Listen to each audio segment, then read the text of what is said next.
And we're live. Hi, everyone. It is me. I am Sarb Johal. This is the TechPacker, and welcome. Let me just drop a note in here in the chat. Let me know that you're here and say hi. Yep, I am Sarb Johal. This is the TechPacker, and today I've been back from Japan for let me see, 5 days now. So we're just going to do a little bit of a review of kind of like what was that trip like, what sort of tech, kind of like the gadgets, the apps that really helped me get through that trip, helped me to enjoy that trip to the max. We'll talk a little bit about some of the hidden gems beyond the kind of like usual tourist spots, but we'll talk about some of those tourist spots too, because if you are planning a trip on Japan, or if you're already there, then maybe you'll be able to pick up some hints of what I found really enjoyable there. We'll talk about culture and cuisine, a taste of Japan's rich heritage, and some of those mouth-watering delights. We'll talk a little bit about some of the amazing experiences I had too. I know a few of you have voted, and it's kind of like split across all of those categories, so we'll catch up on all of them. Let's talk about what it's been like to be back.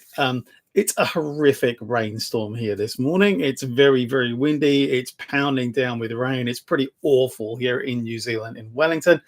Let me know what it's like where you're at right now. I'd be interested to know where you are and what the weather's like for you, because it's pretty awful here right now.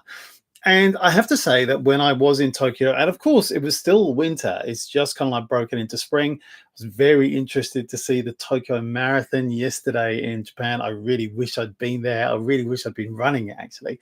But one of the experiences that I did have when I was in Japan, which I'll be putting out a video on Wednesday, so that's in 2 days from now, is that I did a park run when I was in Japan, in Tokyo. And what I would recommend is that if you're traveling anywhere, and even if you're not into running, park run is a thing that goes on every Saturday at 8 o'clock in the morning all around the world. There are park runs everywhere. So look up to see wherever it is that you're traveling, where there is a park run near you. And it is a really great way to meet local people. And I had such a great time meeting and mingling with Tokyoites who kind of sorted me out with, where to go for dinner that night, and were really curious about me, and I was really curious about them. It was just a lovely way to start a weekend. And sometimes, when you're traveling, it's really hard to meet local people. All you do is kind of like, you can float around feeling quite lonely if you're traveling by yourself or just talking to other travelers. So if you really want to kind of connect with local communities and local people, parkrun is a really good way of just kind of, you have an overlapping interest. Maybe you're a runner, maybe you're not. There's lots of people who show up at park runs who don't run, who just want to walk it. But what I did do was I used the Go 3, and I recorded the whole of my park run, and it made it. The camera unit just on my hat clip, and it did it. And I will show you all about that on Wednesday this week, so watch out for that vlog with the beginning, the end, the actual run. So the middle is the actual run, and the end is kind of like what happened afterwards. So yeah, that was fantastic, and that I would recommend as a really cool thing to do if you are thinking about doing any kind of like traveling. Look up the park run.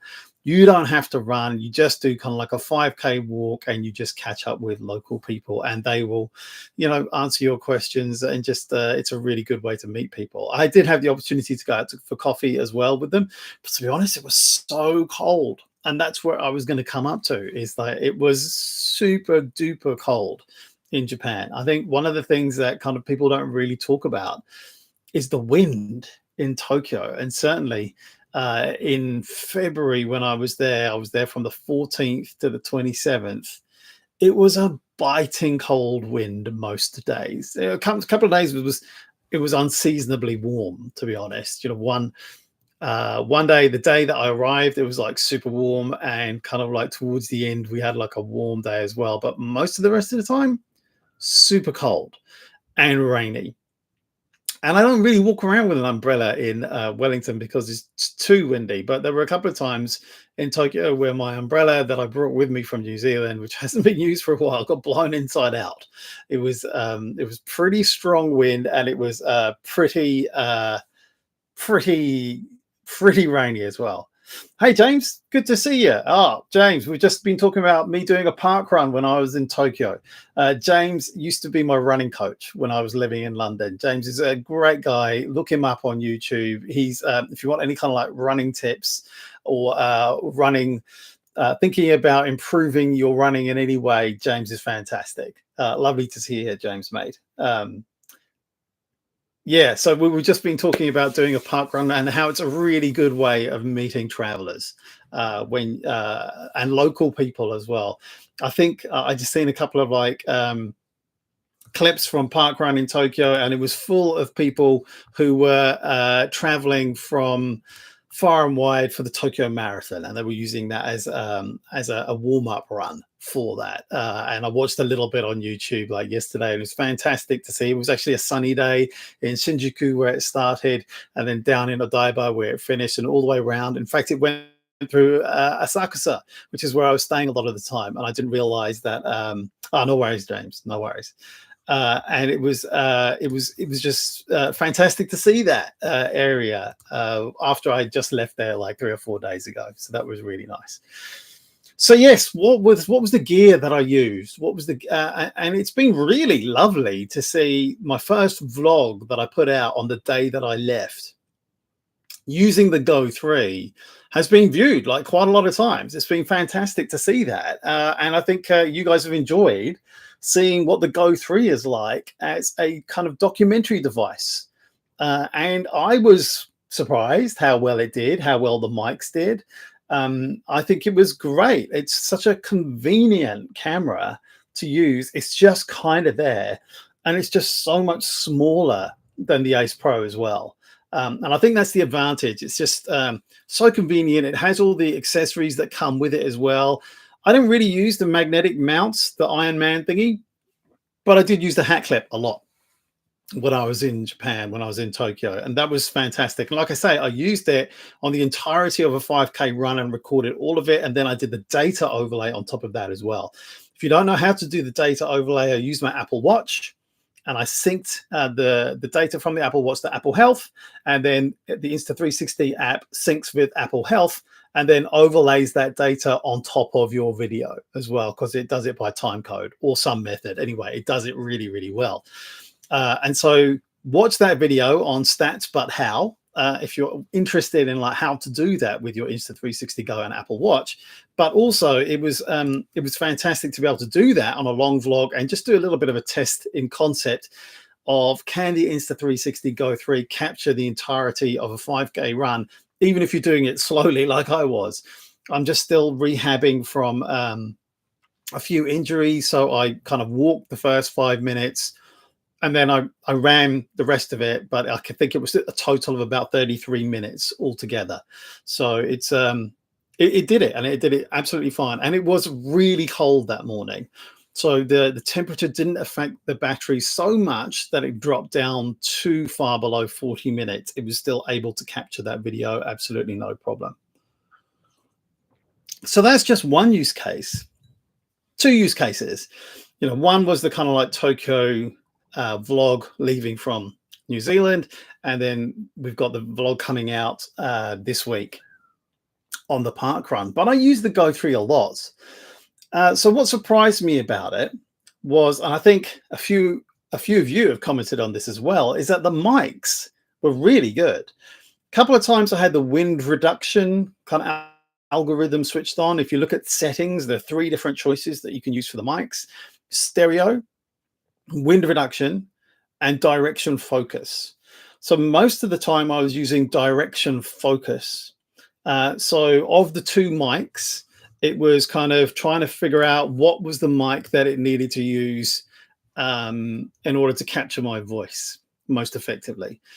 And I found that that was the one that seemed to work best. And lots of people were asking me, hey, what did you do with this audio afterwards in order for it to sound so good? Most of the time, nothing. there were a couple of times where on LumaFusion, you have kind of like the voice isolation kind of algorithm that you can use where the background noise was like kind of like too much. I used that a little bit, but maybe only 50% on. You can use that on Final Cut Pro for iPad as well. And I'm sure there's a few other apps as well where you can do that kind of post-processing. For me, my entire workflow was on iPad whilst I was away. And I'll talk maybe a little bit more about that today if people are interested, or I might even make another video about it, because that was the most kind of like intense experience I've ever had in terms of being able to capture and edit on the go every day. And I managed to leave Japan with all of my videos edited and processed. And I had one left, which I uploaded as soon as I landed in Auckland. So I hadn't got home yet. I did everything. My goal was to have no work left to do on editing and uploading videos for my entire Japan trip by the time I got home. And I did it. And I'm so stoked that I was able to do that. So yeah, LumaFusion and my iPad Pro with the pencil and the Magic Keyboard were absolutely fundamental for me to be able to do that. But also capturing, using my Go 3, using 2.7K 30 frames per second. And the advantage of doing that is I can pull it straight off my Go 3 onto my iPad Pro without having to go through another step of processing it through the Insta360 app. Now, I did a couple of times when I needed to do like time lapses or a time shift or something in particular where I captured some special footage. But most of the time, I was just capturing straight footage in 2.7K when I was using the Go 3. And when I was using the Ace Pro, which is also fantastic, I'll come on to that in a minute, I was again capturing just 4K footage straight away, straight through, rather than using any kind of like special footage. So yeah, the Go 3 was fantastic. And if I was going to kind of like say, what did I learn most about this trip, about the gear that I was carrying? I would say how much better the Go 3 was than I expected it to be. It really was a fabulous travel camera. In fact, I would say its only kind of like bad point was it's not so great in low light. So if you're spending a lot of time in kind of like low light areas or low light footage, then that's where it's going to kind of like let you down a little bit, I think, because of the size of the sensor, purely because of that. And the algorithms and the AI and the software can like help you out with that a little bit. But that's the major flaw with it, I think. But other than that, I would highly recommend it as a traveler's camera.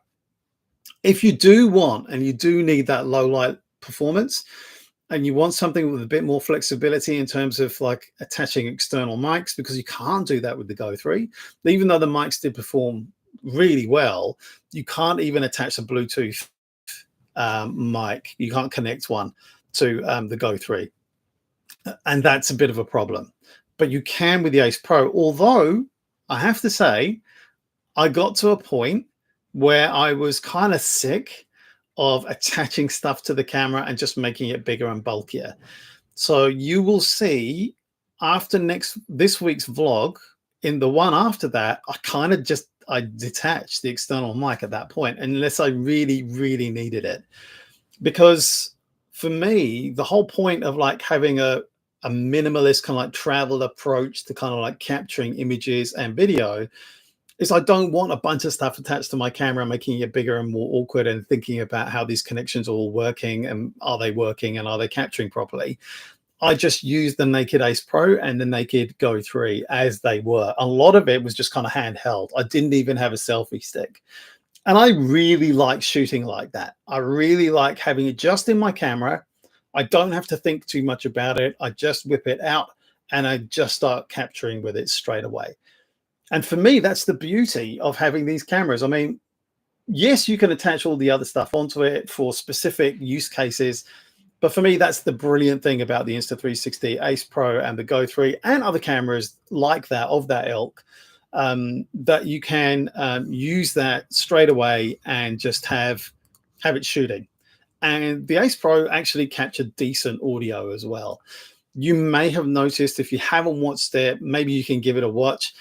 The new TeamLab borderless exhibit in Tokyo was fantastic, and I captured that with the Ace Pro using pure video, but an external mic as well, the Flame X5. Now that was a really specific use case because I knew there was going to be a whole load of really loud music when I was in there as well, and so I had it just kind of like attached to my shirt, really close to me, and I think I had like the noise reduction algorithm on as well for that.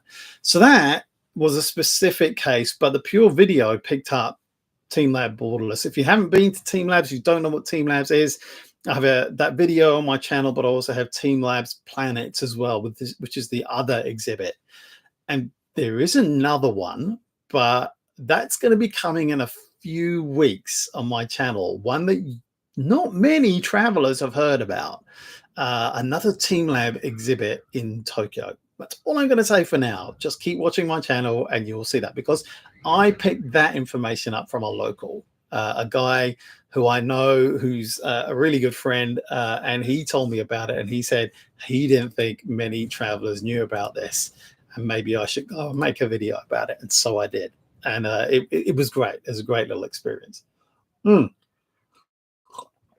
So those are the two cameras I used pretty much all the time. I think one day I used my iPhone 13 mini just because I was just shooting a quick video, and you know, your phones have like really, really good video capability. So I just did that off my phone that day, kind of just off the cuff, kind of like video that I was doing.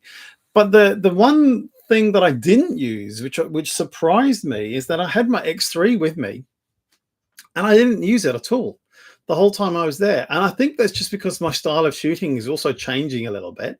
But in a lot of places that I was going, selfie sticks would have been awkward, would have been a little bit not so great to be using. And in a lot of places, you know, like on the underground and other places like that, it's super crowded, and having a selfie stick can be a little bit of a liability. But having the Go 3 on a hat clip doesn't get in anybody's way. It doesn't get in my way. I can even use voice recording to get it going. But it's not so hard just to kind of like reach up on the hat clip and just kind of like, you know, single press it, or even use the action pod here, and then just let it kind of like live preview and then hit record on here as well. So that was really good. The flexibility in tight spaces and in socially awkward situations meant that I really didn't use the Go 3, the X3 at all, like when I was there, which kind of surprised me. But also it's kind of taught me a little bit about, you know, what kind of style of shooting that I prefer these days. So yeah, the Go 3, yes. Ace Pro, yes. X3, don't know, because I didn't use it when I was there. And that kind of like surprised me. So yeah, what else is really good? Now, Google Maps is fantastic for finding your way and moving around Tokyo as well. I can really highly recommend it. And the thing that kind of surprised me is that a lot of the time I had my AirPods in when I was traveling around. I was listening to kind of this chill hop playlist, which was really cool to be listening to in Tokyo as a soundtrack. Even when I'm walking down like the rainy streets of Tokyo, it was lovely to listen to. But in the background, if I was trying to find my way from A to B, I had Google Maps, but also reading me out the instructions over the music on my AirPods. So I didn't even have to get my phone out, and it was telling me where I was, where I needed to be. And so Google Maps, I think, works really well, full stop, but also really excellently well with my AirPods Pro as well, and my iPhone 13 mini. So that was fantastic. I also used, let me see, I also used Papago, which is a translation app as well, which does live translations of kind of images and stuff like that. So if I'm buying something from the supermarket, or if I'm trying to figure out what's going on a particular sign, you know, if I'm at a restaurant, or if I'm at a place where I'm trying to go and do something, then that worked really cool. So that was great. But the other app I used a lot, you know, occasionally I was kind of like checking into YouTube, but Instagram is fantastic. Instagram Reels once it kind of knows that you're looking for stuff that's going on in Tokyo or wherever it is that you're traveling to, it just starts serving you up stuff from that place, which is stuff that's really cool that you might want to do. So it might be like restaurants, it might be experiences. And some of these things were actually interesting that I followed up on. That it was either telling me information about stuff that I was going to go to anyway, but extra information, or it was telling me new stuff about stuff that I didn't know about. Often restaurants or cafes that had like particular experiences or particular types of food that I was interested in trying. And it seemed to be good, pretty good, like tiny little reviews attached to that. And I checked out a couple of these things, and I was really, really glad that I did. In fact, so much so that I talked to a couple of my friends who are like tour guides, and they don't need clients because one of my tour guide friends is so booked up now in Tokyo. She's booked up for the entirety of March 2025 is full for her now. That's how hot Japan is. That's how hot Tokyo is. That's how many people want to go and have booked in advance to go. Now, you may have not, it may be just my algorithm, because I'm being served up Japan stuff everywhere on the internet. And I don't know what you're seeing, but yeah, Japan is hot right now. And so I was saying to them, look, I know you don't need clients, but you might be interested to know what your clients are seeing about Japan. And that might start giving you some ideas about what it is that you might want to provide your clients. And they were kind of like, oh, yeah, that's a really good point of view. You know, if these people are coming from these markets who we're trying to serve as tour guides, then maybe we should kind of have a look at to see what they're looking at too. So yeah, that was interesting. So yeah, Instagram I found really useful at the end of the day, just to kind of like get ideas about what I was going to do the next day too. So off the beaten path and discovering hidden gems beyond the tourist spots, I'll talk a little bit about that, but let me just talk about my total approach to my trip first. So when I went last August, I was pretty not only strategic about where I wanted to go, but I was like really tactically tight, really disciplined about what it is that I wanted to go and see and when. And so I had pretty much everything scheduled the whole way through. Whereas on this trip, I pretty much said, hey, I'm going to be in Tokyo. There are a few kind of like candidates that I've got for day trips, but I'm just going to wing it. I really am just going to wing it. I had the first day locked in when I got there. So I got there on actually not the first day, the second day. I got there like early in the morning on the 14th of February. And then I kind of like did a few things that I kind of like had in mind and kind of like made up as I went along during that day. I ended up going to an optician's and buying like a whole bunch of glasses as well. And I ended up doing that on the first day. And I've got a video coming up about how easy it is to buy prescription glasses in Japan and walking you through the process of doing that, because it is a fantastic thing to do when you're in Japan. I paid something like 20% of what it would have cost me in New Zealand. That's how cheap it is. And I've talked to a few US people and they're like, oh my God, like that's so cheap. I might actually even take a trip specifically to Japan just to get glasses. So yeah, that's how cheap it was. So I did that on the first day. And then the second day I went to Tokyo borderless. And then after that, so Team Lab borderless. And then after that, I had nothing planned apart from meeting my friends a couple of nights when they were free. So yeah, that was really, really good. I really liked that approach this time, rather than being kind of like overly tied by a timetable, making it up as I went along, but having a structure to the day. Whereas, you know, I'd spend a little bit of time in the morning, either going out for a walk and going out for a walk and then finding a cafe and doing some editing and uploading, which is really good, because actually in Tokyo, what you find and in Japan is that a lot of places don't open till 10 a.m., sometimes 11 a.m. And so you have this time in the morning where you can go and do things that aren't necessarily kind of like tied to a particular place. You can go out and do some things and look around and have a nice breakfast and all the rest of it. But for me, with that workflow, it worked really, really well. I could get a ton done before my day started at 10 o'clock, or I could travel like really early. A couple of mornings I got up at like 6 and was traveling, and I was at my destination by 9 o'clock in the morning.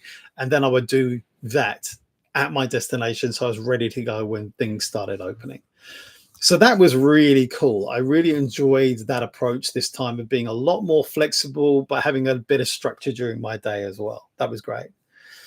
So hidden gems beyond the tourist spots, I went to a few of the kind of like the regular places like Sensoji Temple in Asakusa because that's where I was. I went to Shibuya, went to Shinjuku and places like that. But two places that I went to, which I will have vlogs coming up on pretty soon. I think next week will be the first one, not this week. One is Kamakura, which is kind of like a very historic place, lots of temples there, lots of Buddhas there to kind of see. It was really busy. It was a Sunday afternoon.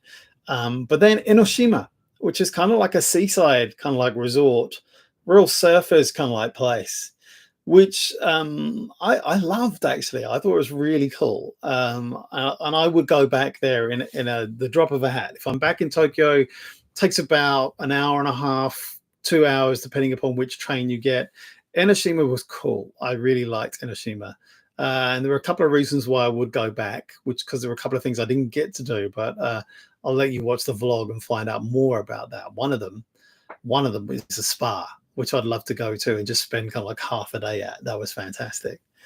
So that was really cool. So Enoshima, Kamakura, and then the other thing, the hidden gems beyond the tourist spots is one of the things that I did do was I went with my friend to a community Sento. So Sento is like a shared big public bath. So yeah, it's kind of like segregated by gender. You don't wear any clothes in there, but it's kind of like a throwback to kind of like historic times when, and still now even, a lot of people don't have baths that they have available to them in wherever it is that they're living. So this is a place where people go to bathe. But it's really hot, kind of like mineral baths. And it's where you wash. It's where you kind of like just hang out and just sit and wallow in nice warm water, which is just fantastic. I love doing that. But also this one in particular was kind of like it had a real community feel. It had this like room at the front where people would buy drinks, watch TV and chat with each other. Kids were there, mums were there, dads were there, other guys were there. It was really interesting experience. And then I went to an onsen, which was a little bit more expensive, a little bit more geared towards kind of upmarket. Interestingly, kind of like people don't talk at the upmarket one, whereas lots of people were kind of like talking and conversing with each other in the Sento. So you had a very different kind of like social feel at the Sento compared to the upmarket onsen experience. But both of them I loved for different reasons. So it's one of the things I really, really like about when I'm in Japan is onsen and Sento. It's one of the things I love about Japanese culture. One of the things I've always loved myself. I've loved wallowing in baths ever since I was a kid. Don't have a bath in the current place and our current house. We're thinking about getting redoing our bathroom to get one in there, but yeah, this is the closest I get to actually having a bath like that. So yeah, I love that. That's really fantastic. Just looking to see if anyone's around. Like James looks like he's gone. Not many other people around in here. So we'll just keep going through here because people will be watching perhaps on replay.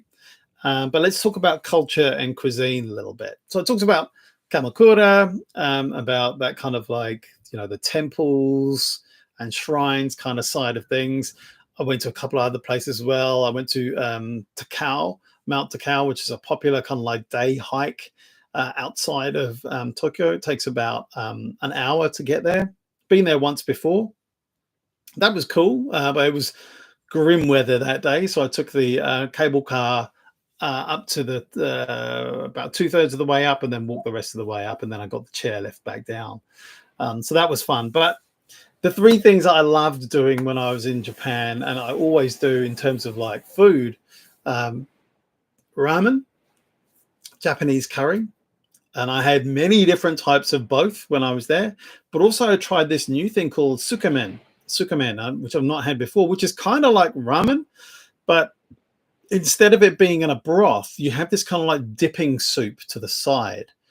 And one of the things that I did was I had to move a couple of times when I was in Tokyo this time because Accommodation is actually quite hard to get in Tokyo, particularly if you want to try and stay in the same place for a reasonable amount of time. So I had to shift a couple of times. One of the places I went to stay in is a place called Idoka, or is it Ikoda? Ikoda.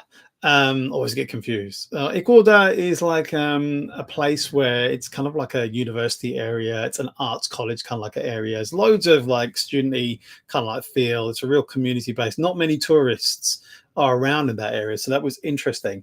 But I went to find this place, which was like super highly rated on Google.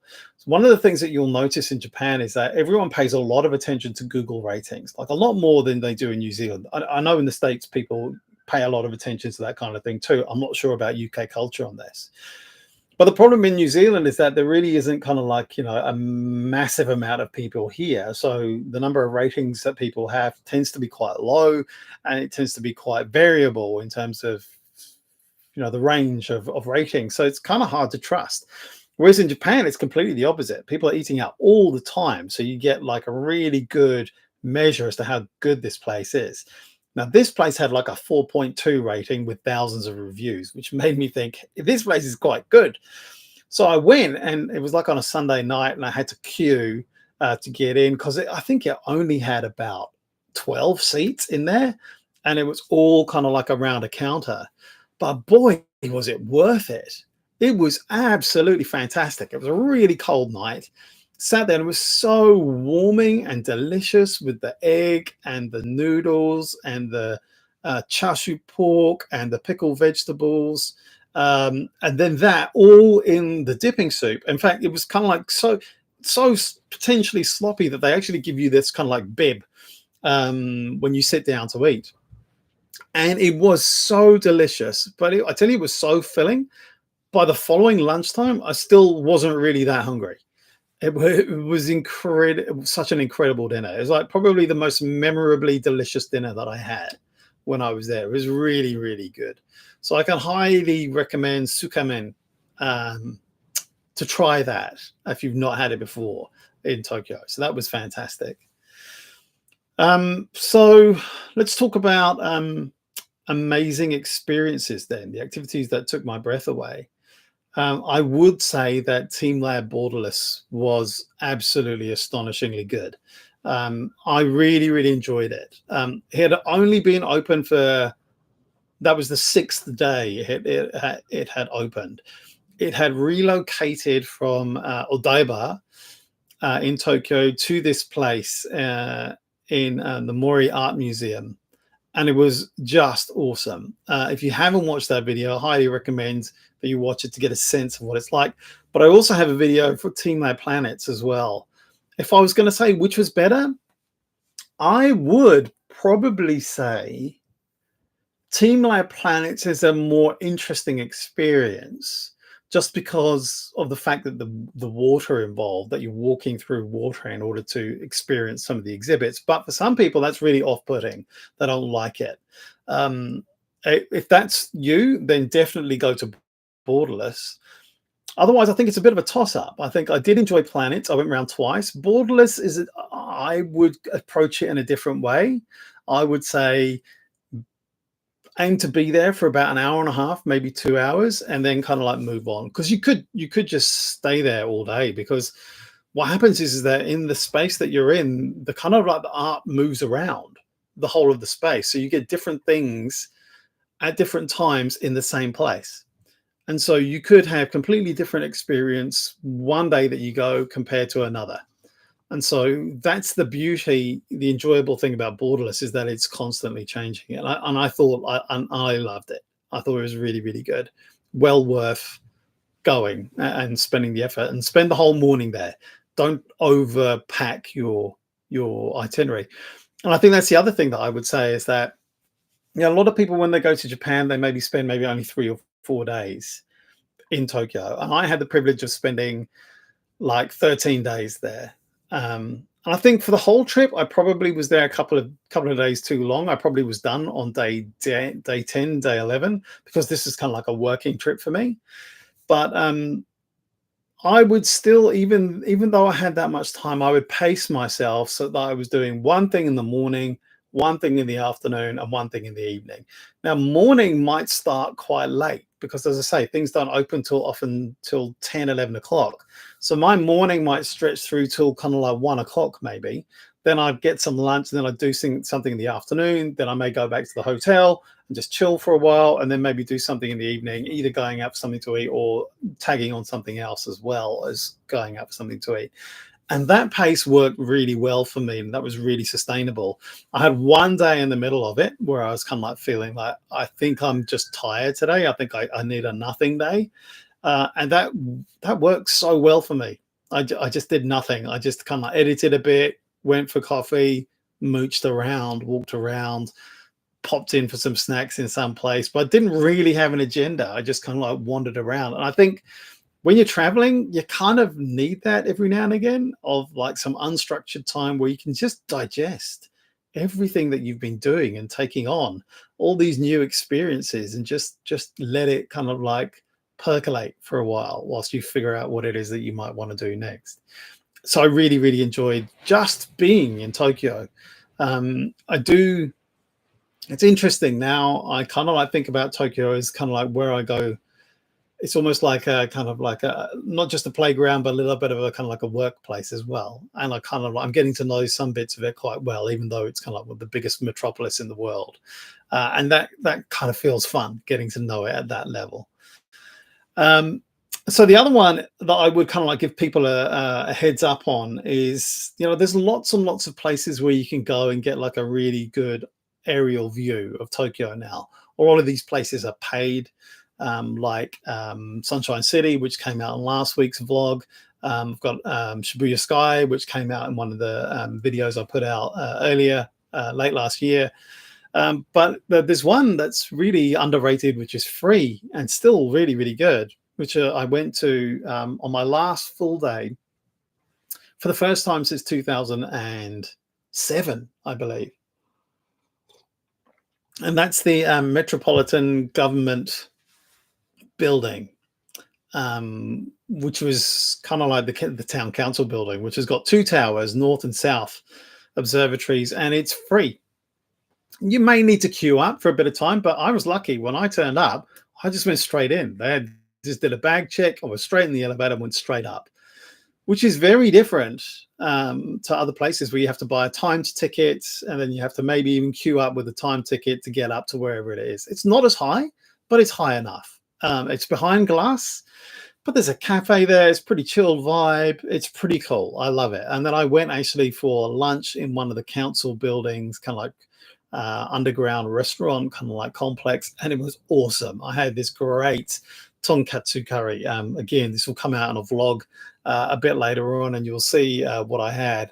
It was delicious. It was deep fried asparagus and bacon wrapped, and then plus a tonkatsu pork fillet, plus a ton of cabbage, pickles, and then rice and miso as well, and with 3 refills of rice and cabbage. But I was so full I couldn't contemplate having anything else, and so that was just great. I loved it. I loved being there, loved having that experience as well. And I think it's kind of fallen off the radar, I think, a little bit, the Metropolitan Government Building, in terms of being able to go up there and have a little bit of a view, which is comparable to some of the things that you're paying for. So that's a good tip that I think I'd like to pass on. All right, there's not been that many people here today. We're kind of like 38 minutes in. I've kind of talked about what I was going to talk about. If you are here, let me know in the chat, or else I'm probably going to be winding up around about now. All right. Thanks for being here, everybody who did pop in. I'm going to wind it up here now, and I'll catch up with you all in the videos coming out in the next week or so. Cheers now.